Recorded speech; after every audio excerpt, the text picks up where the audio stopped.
Hello friends, study with bank के current affair session में आपका स्वागत है। ये current affair SSC, banking, railway, state PCS, CDS, CAPF, NDA और अदर कॉम्पिटिटिव एग्जाम आदि में सहायक होंगे। आज की डेट है 6 मई 2021। तो चलिए आज का करंट अफेयर शुरू करते हैं। आज का पहला प्रश्न है, हाल ही में किस राज्य सरकार ने कोरोना संकट को देखते हुए अगले 2 महीने कार्ड धारकों को मुफ्त राशन एवं ऑटो टैक्सी चालकों को 5,000 रुपए की सहायता देने की घोषणा की है? Option A Bihar, option B Punjab, option C Delhi, option D Tamil Nadu. देखिए, दिल्ली में बढ़ते कोरोना संक्रमण के बीच मुख्यमंत्री अरविंद केजरीवाल ने दिल्ली के लोगों के लिए मुफ्त राशन के साथ आर्थिक मदद देने की घोषणा की है। केजरीवाल सरकार ने 4 मई 2021 को कहा कि दिल्ली सरकार 72 लाख राशन कार्ड धारकों को 2 महीने का फ्री राशन देगी। मुख्यमंत्री अरविंद केजरीवाल ने घोषणा की है कि दिल्ली में जितने भी ऑटो और टैक्सी चालक हैं, उन्हें 5,000 रुपए की मदद करेंगे। उन्होंने कहा कि वो बहुत कठिन दौर है, दूसरी लहर बहुत खतरनाक है। तो इसका सही आंसर होगा ऑप्शन सी दिल्ली। चलिए नेक्स्ट क्वेश्चन पे चलते हैं। सुप्रीम कोर्ट ने 2018 में महाराष्ट्र सरकार द्वारा नौकरियों एवं शिक्षण संस्थानों में दिए गए निम्न में से किस आरक्षण को खारिज कर दिया है? ऑप्शन ए 50% से ज्यादा मराठा आरक्षण, ऑप्शन बी 70% से ज्यादा मराठा आरक्षण, ऑप्शन सी 20% से ज्यादा मराठा आरक्षण, ऑप्शन डी इनमें से कोई नहीं। लेकिन नौकरी एवं शिक्षण संस्थानों में 50% से ज्यादा मराठा आरक्षण सुप्रीम कोर्ट ने स्पष्ट कर दिया कि मराठा समुदाय को शिक्षा और नौकरियों में 50% की सीमा पार करके आरक्षण नहीं दिया जा सकता है। सुप्रीम कोर्ट ने अपने फैसले में यह भी साफ कर दिया कि मराठा समुदाय के लोग शैक्षणिक और सामाजिक तौर पर इतने पिछड़े नहीं हैं कि उन्हें आरक्षण के दायरे में लाया जाए। कोर्ट ने मराठा आरक्षण को असंवैधानिक बताया है। तो इसका सही आंसर होगा ऑप्शन ए 50% से ज्यादा मराठा आरक्षण। चलिए नेक्स्ट क्वेश्चन पे चलते हैं। हल्के लड़ाकू विमान तेजस बनाने में महत्वपूर्ण भूमिका निभाने वाले पद्मश्री से सम्मानित किस वैज्ञानिक का 78 वर्ष की आयु में निधन हो गया? Option A Rahul Verma, option B Manas Bihari Verma, option C Navi Narayan, option D Kalyankant. देखिए, देश के पहले सुपरसोनिक लड़ाकू विमान तेजस को बनाने में अहम भूमिका निभाने वाले पद्मश्री डॉक्टर मानस बिहारी वर्मा का 4 मई 2021 को निधन हो गया। डीआरडीओ बेंगलुरु के रक्षा वैज्ञानिक रहे डॉक्टर मानस बिहारी वर्मा पूर्व राष्ट्रपति कलाम के सहयोगी रहे थे।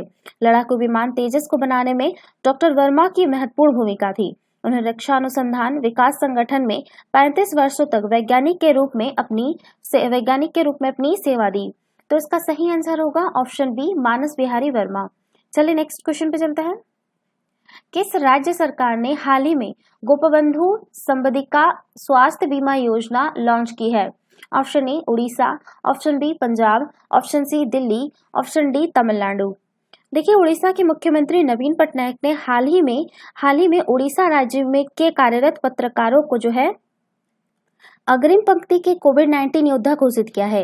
यह घोषणा गोपबंधु संबंधिका स्वास्थ्य बीमा योजना के तहत की गई थी। इनके साथ राज्य में 6,500 से अधिक पत्रकारों को लाभ मिलेगा।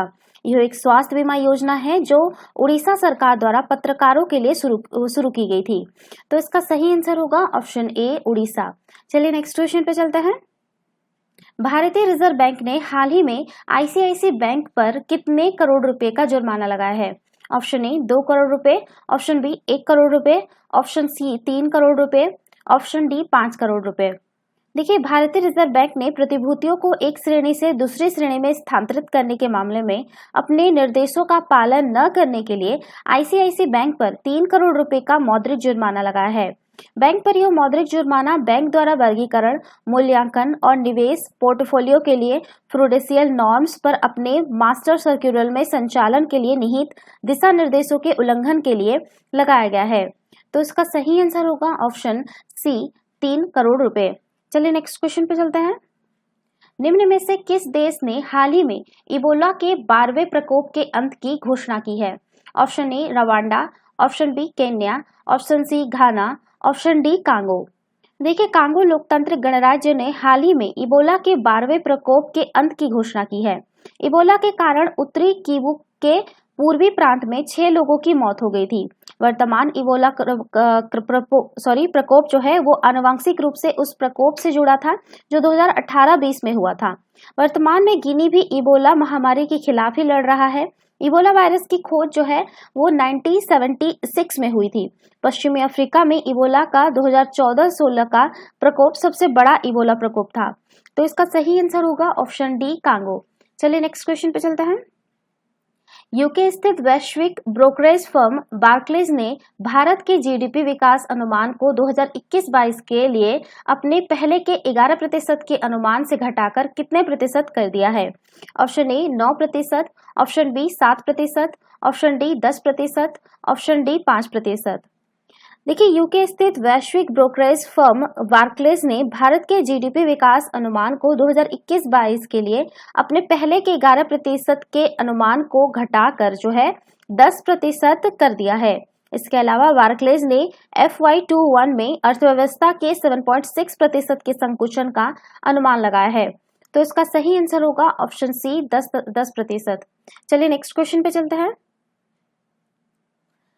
विश्व अस्थमा दिवस निम्न में से किस दिन मनाया जाता है? ऑप्शन ए हर साल मई के पहले सोमवार, ऑप्शन बी हर साल मई के पहले मंगलवार, ऑप्शन डी हर साल मई के पहले शुक्रवार, ऑप्शन डी है आपका हर साल मई के पहले शनिवार को। देखिए, विश्व अस्थमा दिवस हर साल मई के पहले मंगलवार को मनाया जाता है। इस वर्ष विश्व अस्थमा दिवस 4 मई 2021 को मनाया गया। यह दिन दुनिया भर में अस्थमा की बीमारी और देखभाल के बारे में जागरूकता फैलाता है, जबकि प्राथमिक ध्यान अस्थमा से पीड़ित व्यक्ति के साथ साथ परिवार, दोस्तों और देखभाल करने वालों का भी समर्थन करना है। तो इसका सही आंसर होगा ऑप्शन बी हर साल मई के पहले मंगलवार को। चलिए नेक्स्ट क्वेश्चन पे चलते हैं। कौन से राज्य सरकार ने हाल ही में कोविड-19 महामारी के दौरान राज्य के पत्रकारों को फ्रंटलाइन वर्कर्स के रूप में घोषित किया है? Option A Orissa, option B Jharkhand, option C Karnataka, option D आपका केरल। देखिए, ये जो क्वेश्चन है वो आपका क्वेश्चन नंबर 4 से थोड़ा मैच खाता है, लेकिन वहाँ पे मैं आपको आपका योजना पूछे थे और यहाँ पे ये पूछा जा रहा है कि फ्रंट लाइन वर्कर्स किसको घोषित, मतलब कौन से राज्य ने घोषित किया है पत्रकारों को भी। ठीक है, देखिए, जो उड़ीसा सरकार है ना, उसने हाल ही में कोविड-19 महामारी के दौरान राज्य के पत्रकारों को जो है वो फ्रंटलाइन वर्कर्स के रूप में घोषित किया है। इस संबंध में जारी अधिसूचना के मुताबिक राज्य में कोरोना वायरस से संबंधित विषयों पर लोगों को जागरूक कर राज्य के पत्रकार समाज के प्रति महत्वपूर्ण भूमिका अदा कर रहे हैं। ज्ञात हो कि राज्य सरकार के इस निर्णय से राज्य के 6,944 कामकाजी पत्रकारों को फायदा होगा। इस घोषणा के साथ ही राज्य के कार्यशील पत्रकारों को जो है वो आप जैसे कि पहले बता चुके हैं, क्वेश्चन नंबर 4 में एक योजना लॉन्च किया गया, गोपबंधु संवादिका स्वास्थ्य बीमा योजना। ठीक है, जिसके तहत उन्हें जो है 2 लाख रुपए तक का स्वास्थ्य बीमा कवर होगा। इसके अलावा उड़ीसा सरकार ने अपनी ड्यूटी निभाते हुए कोविड-19 के कारण मरने वाले पत्रकारों के परिजनों के लिए 15 लाख रुपए की अनुग्रह राशि की भी घोषणा की है। इससे पूर्व उत्तराखंड ने भी पत्रकारों और मीडिया संगठनों के प्रतिनिधियों को फ्रंटलाइन वर्कर्स के रूप में घोषित किया और उन्हें प्राथमिकता के साथ टीका लगाने का आदेश दिया था। कोरोना वायरस संक्रमण के बढ़ते मामलों के मद्देनजर एडिटर्स गिल्ड ऑफ इंडिया यानी स्वतंत्र मीडिया प्रतिनिधि संगठन ने हाल ही में केंद्र सरकार से पत्रकारों को फ्रंटलाइन वर्कर्स के रूप में घोषित करने का आग्रह किया था, जिससे उन्हें कोविड संबंधी टीकाकरण अभियान में प्राथमिकता दी जा सके।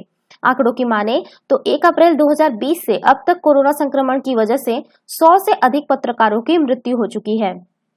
तो इसका सही आंसर होगा ऑप्शन ए उड़ीसा। चलिए नेक्स्ट क्वेश्चन पे चलते हैं।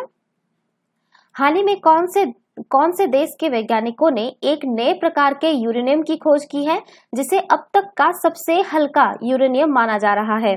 Option A Bharat, option B America, option C Brazil, option D चीन। देखिए, हाल ही में चीन के वैज्ञानिकों ने एक नए प्रकार के यूरेनियम की खोज की है, जिसे अब तक का सबसे हल्का यूरेनियम माना जा रहा है। यह खोज वैज्ञानिकों को अल्फा कण के बारे में अधिक जानने में मदद कर सकती है, जो कि क्षय होकर कुछ रेडियोधर्मी तत्वों से अलग हो जाते हैं। वैज्ञानिकों द्वारा खोजे गए इस यूरेनियम 214 नामक यूरेनियम के प्रोटॉन की तुलना से 30 अधिक न्यूट्रॉन मौजूद है। इस तरह इसमें अब तक ज्ञात सबसे हल्के यूरेनियम संस्करण आइसोटॉप की तुलना में एक कम न्यूट्रॉन मौजूद है। इस प्रकार चूंकि न्यूट्रॉन में न्यूट्रॉन में द्रव्यमान होता है, इसलिए यूरेनियम 214 अन्य सभी यूरेनियम संस्करणों जैसे आपका यूरेनियम 235 आदि की तुलना में अधिक हल्का है। ज्ञात हो कि यूरेनियम 235 का उपयोग परमाणु रिएक्टरों में किया जाता है और इसमें प्रोटॉन की तुलना में 51 अतिरिक्त न्यूट्रॉन होते हैं। यह नया आइसोटोप न केवल काफी हल्की है बल्कि इसमें अपने क्षय के दौरान अद्वितीय व्यवहार भी प्रदर्शित किया। इस प्रकार यह खोज वैज्ञानिकों को रेडियोधर्मी क्षय प्रक्रिया समझने में काफी मदद करेगी, जिसे अल्फा क्षय के रूप में जाना जाता है। जिसमें जो है एक परमाणु नाभिक में 2 प्रोटॉन और 2 न्यूट्रॉन के एक समूह का क्षय हो जाता है।